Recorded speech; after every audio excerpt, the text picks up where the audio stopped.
Hello and very good morning to all my dear students. Dear students, आपण power unit number 4 chemistry मधला chemical thermodynamics आणि आजचा आपला topic आहे enthalpy आणि रिलेशन बिटवीन डेल्टा एच आणि delta U in chemical reactions. ठीक आहे, आता आपण सुरुवातीपासून पाहू. बघा रे, according to chemical thermodynamics enthalpy म्हणजे H equals to U plus PV. याचा अर्थ काय? याचा अर्थ असा आहे, the enthalpy of the system is the sum of the internal energy of that system U and the work equivalent to pressure volume. म्हणजे एखाद्या सिस्टीमची एन्थाल्पी म्हणजे एन्थाल्पी हेच त्याची internal energy plus work equivalent to pressure volume. म्हणजे जेवढं pressure व्हॉल्यूमचं work असते तेवढं इक्विव्हॅलंट. म्हणून H equals to U plus P. But now delta H equals to H2 minus H1.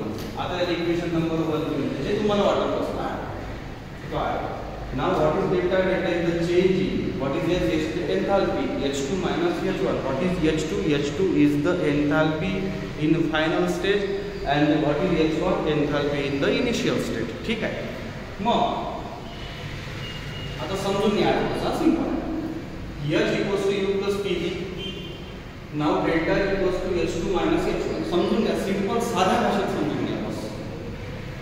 हेच मग आता H म्हणजे हे, तर H2 म्हणजे काय, H1 म्हणजे काय. हेच H2 equals to काय असेल, U2 plus P2 V2 बरोबर.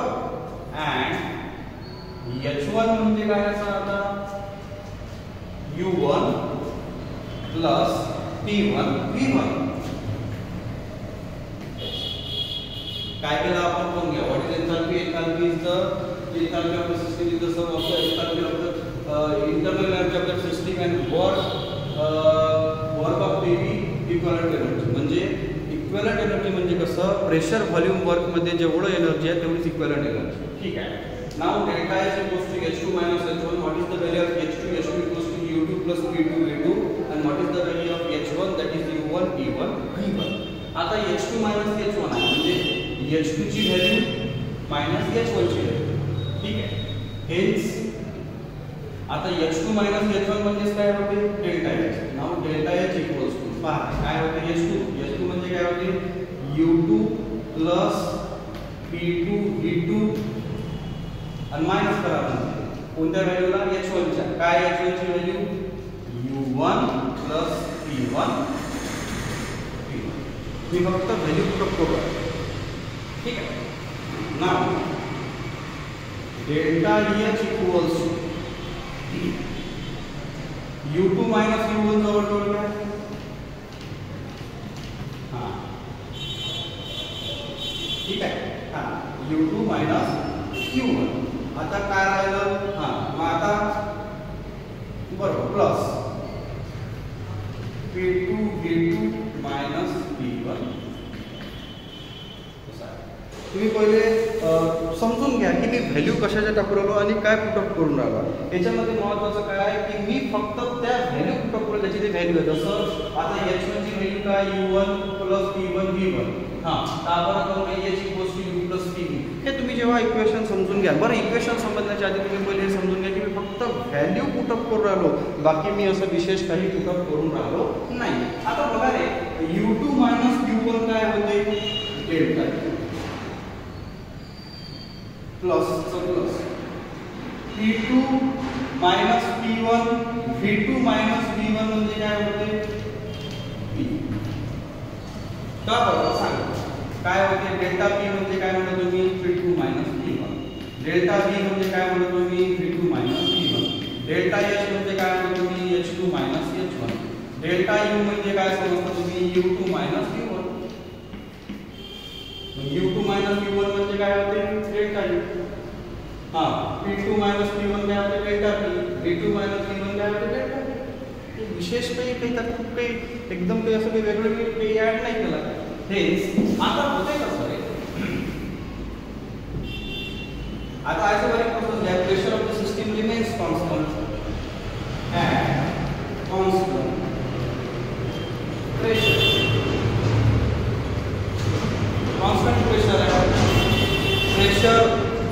ची व्हॅल्यू, P1 ची व्हॅल्यू, ऑल प्रेशरची व्हॅल्यूज आर कॉन्स्टंट. प्रेशरमध्ये चेंज नाही. आयसोबारिक प्रोसेसमध्ये प्रेशर कॉन्स्टंट आहे पण व्हॉल्यूम इज नॉट कॉन्स्टंट. हे लक्षात घ्या. हेच P1 असो, P2 असो इक्वल्स टू P. P1 ची व्हॅल्यू असो, P2 ची व्हॅल्यू असो, कशाचीही व्हॅल्यू असो ती सारखीच राहणार आहे. म्हणजे प्रेशरच्या व्हॅल्यूमध्ये चेंज नाही. हेच मग हे असं जर असेल तर डेल्टा आता इकडे delta H equals to delta U plus आता P2 मायनस P1 च राहिला नाही. कारण P1 P2 ची व्हॅल्यू सारखीच आहे त्यामुळे P मध्ये डेल्टा असतील. P डेल्टा V इथं का आपण चेंज केलं आपण कारण प्रेशर कॉन्स्टंट प्रेशर मध्ये होऊन राहिला. इक्वेशन नंबर तेच राहतं. काय काय वाटतं हे द्या 2 हे द्या 3 हे द्या 4 हे द्या 5 जे काय तुम्हाला वाटत असेल तसं. इथं आपण P डेल्टा V दिला, इथं आपण डेल्टा PV दिला. काऊन का प्रेशर कॉन्स्टंट आहे त्यामुळे P1 असो P2 असो ऑल P च्या व्हॅल्यू सारख्या आहे. म्हणजे P2 मायनस P1 ची व्हॅल्यूच नाही आहे कोणती त्यामुळे डेल्टा P लागणारच नाही. हेच हे असं. आता होते कसं जसं आपण फर्स्ट लॉ ऑफ थर्मोडायनामिक्स आणि आयसोबारिक प्रोसेसचं रिलेशन पाहिलं होतं. म्हणजे isobaric process first law of thermodynamics in isobaric प्रोसेसमध्ये आपण पाहिलं होतं की delta U equals to QP minus PEX plus PEX into delta V. आता हे इक्वेशन जर तुम्हाला नसन समजलं तर पूर्ण लिहूनच दाखवतो बघा. काय होतं त्याच्यामध्ये आपण काय बोललो होतो की Q ला रिप्लेस करा QP, मी डबल सांगतो, आणि त्यामध्ये लिहिलं होतं डेल्टा U ला रिप्लेस करा QP minus PEX into delta. In equation equation कोणचं इक्वेशन होतं ते delta U equals to Q minus PEX into delta. या इक्वेशन मध्ये ह्या व्हॅल्यू पुटअप करा असं म्हटलं होतं.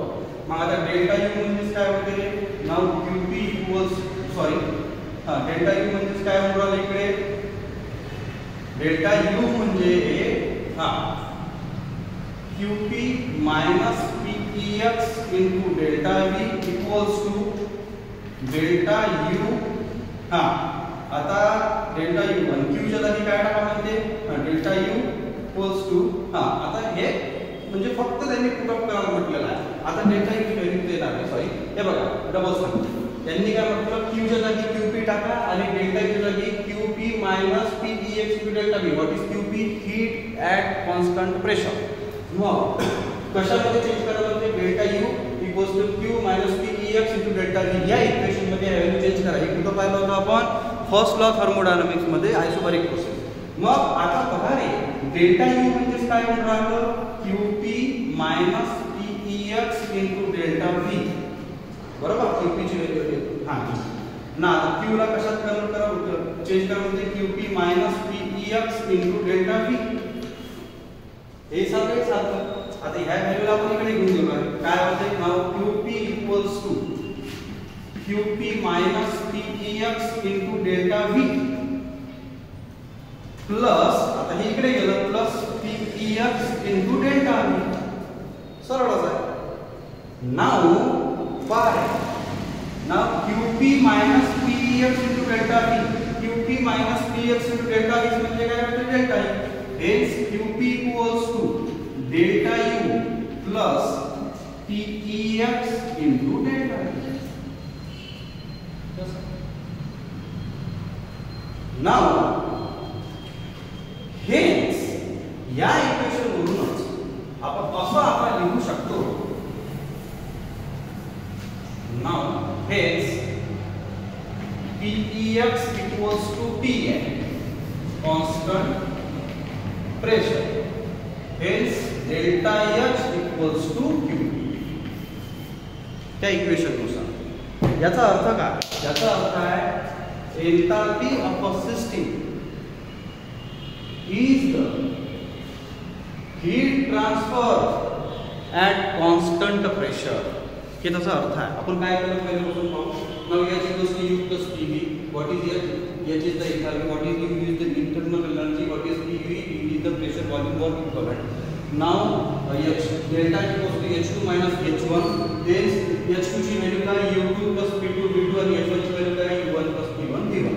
Now delta equals to H2 minus H1 आहे. H2 ची व्हॅल्यू आपण तशी टाकली आणि H1 ची व्हॅल्यू आपण तशी टाकली. हा U आहे हा V आहे. कन्फ्युज नको. Now U2 minus V1 equals to delta U. P2 minus P1 equals to delta V. P2 minus V1 equals to delta V. Hey, but the reaction carried out at the constant pressure, but the pressure is constant, but volume is not the constant. Hence, P1 equals to P2 equals to P. So there is no delta P value because P2 value is equals to P1 value. Hence, there is no answer of that. Hence, delta equals to delta U plus P delta V. And according to the equation, we see it at the first law of thermodynamics regarding the isobaric process, that is the H delta equals to QP. Hence, this equation suggests that the enthalpy of the system is equals to the heat supplied to a system at constant pressure. Here, delta H or H is the state function, also the QP is also a state function. हे झालं equation कशाचं एन्थाल्पीचं हे बघ समजून ठीक आहे. आता आपण जाणार आहे रिलेशन बिटवीन डेल्टा एच आणि delta you for chemical reaction. एखादी केमिकल रिएक्शन आहे ए पासून बी पासून इनिशियल पासून फायनल पर्यंत काही असो तर डेल्टा एच आणि डेल्टा यूचं रिलेशन काय आहे हे आपल्याला समजून घ्यायचं आहे कशामध्ये केमिकल रिएक्शन मध्ये. ठीक आहे. आता आपण काय बोलतो होतो का delta H equals to delta U plus P delta V जी इक्वेशन नंबर आपण सांगितलं होतं जे बोलतो. हेच आता रिएक्शन मध्ये आपण जर का स्टेट पाहिले पदार्थाचे तर 5-6 आहे पण आपल्याला 3 दिलेले आहे सॉलिड लिक्विड गॅस. पण आता तुम्हालाच माहित आहे का सॉलिड आणि लिक्विड यांच्या व्हॉल्यूममध्ये फार जास्त बदल होत नाही काहून का त्यांचा बदल ॲप्रिशिएबल नसतो. त्यामुळे आपण त्यांच्या व्हॉल्यूममधला चेंज एवढा जास्त कन्सिडर करत नाही. पण तीच जर रिॲक्शन गॅसमध्ये असेल तर गॅसचा व्हॉल्यूम हा चेंज होतो इनिशियल टू फायनल जात असताना. हेच आपण जर रिॲक्शन सॉलिड आणि लिक्विडमध्ये असेल तर डेल्टा व्हीची व्हॅल्यू ही निग्लेक्टेड म्हणजे निग्लेक्ट करतो. अशा कंडिशनमध्ये delta H equals to delta U. In the reaction, we considering, or in the chemical reaction, we considering solid and liquid. The delta V values we can neglect because not appreciable values of delta V change or the increase or the decrease or the initial to final. But the reaction involving the gas phase, we cannot neglect the delta V value. असं का बरं होते कारण गॅसमध्ये delta V ची value म्हणजेच V1 पासून V2 पर्यंत त्याची व्हॅल्यू ॲप्रिशिएबली चेंज होते. हेच अशा कंडिशनमध्ये delta H equals to delta U plus P delta V या व्हॅल्यूला निग्लेक्ट करता येत नाही. मग आता होते कसं इथपर्यंत आमच्या लक्षात. मग आता याच्यामध्ये काय काय होऊन राहिलं काय काय नक्की व्हायला पाहिजे आपण पुन्हा सांगतो लक्षात घ्या. जर रिॲक्शन आता इथं लक्षात आलं delta equals to delta U plus P delta V ठीक आहे. मग आता पहा for reaction involving solid and liquid delta V is neglected. म्हणजेच डेल्टा V जर निग्लेक्ट होत असेल तर delta H equals to delta U आहे कारण ह्या व्हॅल्यू निग्लेक्टेड झाल्या. तर अशा कंडिशन मध्ये एक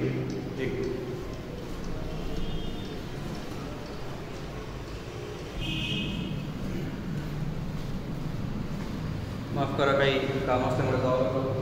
नाव आपण कंटिन्यू करू. मग आता याच्यामध्ये आपण काय पाहिलं होतं जर का गॅस सॉलिड आणि लिक्विड मध्ये जर असेल तर delta equals to delta U but if the reaction involve the gaseous state we cannot neglect the delta V values. Hence the equation is delta equals to delta U plus P delta V. आता बघा रे होते कसं. नाव delta equals to delta U plus P delta V काय आहे नाव delta U plus P V2 minus P1 ठीक आहे V2 मायनस P1. आता कंस नाव डेल्टा U प्लस P गुणिले V2 P V2 minus P गुणिले V1 सरळ. आता आपण असं अज्युम करू आता रिॲक्शन करू समजा A पासून B पर्यंत चालली आहे. आपण गॅस फेज रिॲक्शन आहे असं समजू गॅस आहे त्यामुळे आपण डेल्टा V ची व्हॅल्यू आपण निग्लेक्ट करू शकत नाही. इनिशियल पासून फायनल जाणार असं आहे. हेच जर का V1 म्हणजे initial value volume of a reactant or the volume of a reactant, sorry, and if V2 is the volume of a product. Reactant चा product, reactant चा value पाहिला की volume असेल आणि product चा volume पाहिला की असेल. जर आता आपण असे कन्सिडर करू का प्रेशर व्हॉल्यूम ह्या कंडिशन मध्ये प्रेशर तर कॉन्स्टंट आहे, volume of that gas behaves ideally, तर आयडियल गॅस इक्वेशन असला पाहिजे. आपण असंही म्हणू शकतो की आपल्यानुसार हे आता एक आयडियल गॅस आहे, तर मग आयडियल गॅस आहे तर आयडियल गॅस इक्वेशन लागणार आहे. मग आयडियल गॅस इक्वेशन नुसार काय म्हणालो ना, PV = NR. ते सरळ आहे, PV = NR. हेच PV = NR. सो PV आता होते कसं नाव, PV1 = N1RT and PV2 = N2RT. N1 and N2 काय, number of moles. N1 is the number of moles of gaseous reactant, N2 is the number of moles of gaseous product. Simple भाषेत समजून घ्या, मी थोडं simple सांगून राहिलो तुम्हाला. मग आता बघा रे, आता PV2 आणि PV1 याची व्हॅल्यू टाकतो. PV2 म्हणजे काय होतं, N2RT आणि PV1 म्हणजे काय होतं, N1RT. आयडियल गॅस इक्वेशन नुसार हेच delta H = delta U plus PV2 म्हणजे काय होते, N2RT आणि मायनस PV1 म्हणजे काय होते, N1. ठीक आहे. आता RT तो कॉमन आहे, T is the temperature constant आहे, R is the gas constant आहे. Means delta H = delta U plus N2 minus N1 RT. आता N2 minus N1 काय होते, डेल्टा M. हेच delta H = delta U plus delta N RT. इथं gas G gas ते झालं तुमचं equation. आता याच्यामध्ये महत्त्वाचं काय डबल एक वेळा सांगतो मी, समजून घ्या. ते बरं रिलेशन बिटवीन डेल्टा H आणि delta U for the chemical reaction. Chemical reaction म्हणजे इनिशियल पासून फायनल पर्यंत जात असेल. जर ते केमिकल रिएक्शन सॉलिड आणि लिक्विडचं असेल तर त्याच्यामध्ये व्हॉल्यूम चेंजेस हा जास्त ॲप्रिशिएबल नसतो और एकदम स्मॉल असतो, त्यामुळे आपण डेल्टा V ची व्हॅल्यू निग्लेक्ट करतो. अशा वेळेस हे इक्वेशन हे निग्लेक्ट झाल्यामुळे एवढंच राहील. पण जर का ते रिएक्शन गॅसियस आहे तर अशा कंडिशनमध्ये डेल्टा V ची व्हॅल्यू निग्लेक्ट करता येत नाही. कोणता गॅसमध्ये ॲप्रिशिएबल चेंजेस असते V1 पासून V2 पर्यंत, म्हणजे V2 - V1 ची काही ना काही व्हॅल्यू ॲप्रिशिएबल असते, त्यामुळे आपण ते निग्लेक्ट करू शकत नाही. अशा वेळेस ते इक्वेशन बनते delta H = delta U plus P delta V, जसं ते पहिलंच होतं. तर आता कंडिशन काय होणार आहे, नाव डेल्टा U जसं आहे तसं आता पहा, डेल्टा V म्हणजे V2 - V1. नाव काय लिहिलं आपण, नाव delta H = delta U plus P V2 - V1. हेच आता गुणाकार P गुणिले V2 P V2 minus minus P गुणिले V1 P V1. हेच नाव delta H = delta U plus P V2 - P V1. आता आपण काय म्हणणार आहे, V1 V2 काय, V1 is the volume of reactant आणि V2 is the volume of product. काऊन का आपण इनिशियल पासून फायनल पर्यंत चाललो, म्हणजे समजून घ्या काही ना काही प्रोसेस तिथं झाली आहे. मग आता सरळ आहे रे, आपण गॅस चक्र कन्सिडर करू का, तो आयडियल गॅस आहे. आयडियल गॅस असेल तर तिथं आयडियल गॅस इक्वेशन लॉ लागते. मग अशा वेळेस PV = NRT. हे PV1 म्हणजे N1RT, PV2 = N2RT. आता असं का बरं, मी इथं R is the gas constant, P इथं कॉन्स्टंट आहे, टेम्परेचर कॉन्स्टंट आहे. मग असं का बरं, N1 V2 N2. बघा रे, रिॲक्शन जर कॅरीड आउट झाली, होऊन राहिली, ए पासून बी पण चालली, तर N1 आणि N2 तर होईनच. What is N1 is the number of moles of gaseous reactant आणि what is N2 is the number of moles of gaseous product. जर रिॲक्टंट पासून प्रोडक्ट बनून राहिला तर V1 आणि V2 च्या व्हॅल्यू तर काही ना काही राहणारच आहे. हे डेल्टा H = आता याची व्हॅल्यू PV2 म्हणजे काय होते, N2RT आणि PV1 म्हणजे काय होते, N1RT. RT तो कॉमन आहे. हेच delta H = delta U plus N2 - N1RT. Now delta H = delta U plus delta N, G is the gas and RT. What is the delta N value? Delta N is the change in the number of moles. कशामुळे, number of moles of gaseous product minus number of moles of gaseous reactant. अशा वेळेस ते equation तुमच्या समोर जे आहे ते simple form मध्ये आहे, इथपर्यंत आलाय. आणि हे सिंपल भाषेत तुम्ही समजून घ्या. यानंतर आपण वर्क इक्वलेंट केमिकल रिएक्शन्स पाहू. एकदम समजून घ्या, एक प्रश्न असेल तरी विचारू शकता.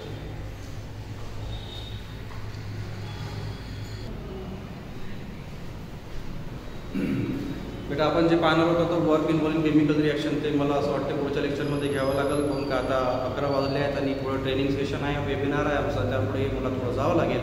बरं, आजचा जर काही टॉपिक तुम्हाला लक्षात नसेल आला, समजलं नसेल तर तुम्ही ते बेसिकपासून थोडं वाचन नसेल तर तुम्ही मला मेसेज करू शकता, पे करू शकता, कॉल करू शकता. ठीक आहे. फक्त आपला अभ्यास चालू ठेवा आणि भ्रमात नको करू, एक्झाम होणार नाही, एक्झाम होणारच आहे. 11वी असो 12वी असो कोणते विद्यार्थी असो, इव्हन ते ग्रॅज्युएशनचे जरी असले चला, तुम्ही तुमचा अभ्यास कंटिन्यू ठेवा, कारण तो तुम्हाला पुढं जाऊन कामात पडणार आहे. ओके.